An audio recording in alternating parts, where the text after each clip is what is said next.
مالك يوم الدين. إياك نعبد وإياك نستعين. اهدنا الصراط المستقيم صراط الذين أنعمت عليهم غير المغضوب عليهم ولا الضالين.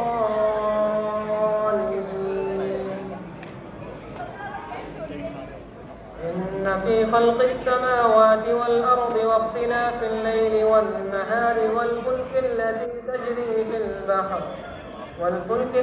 تجري في البحر بما ينفع الناس وما أنزل الله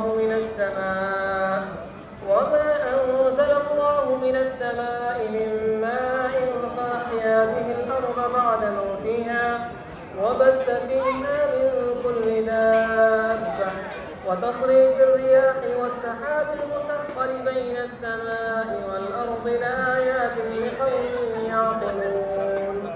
ومن الناس من يتخذ من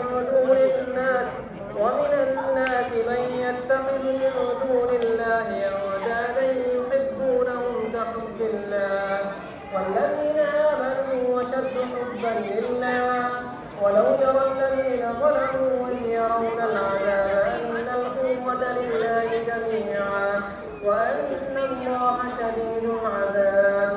استبرأ الذين اتبعوا من الذين اتبعوا ورأوا العذاب وتقطعت بهم الأسباب.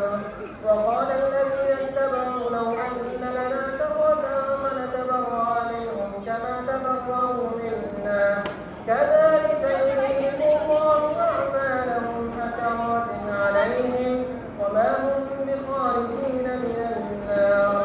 يا أيها الناس كلوا مما في الأرض حلالا طيبا ولا تتبعوا خطوات الشيطان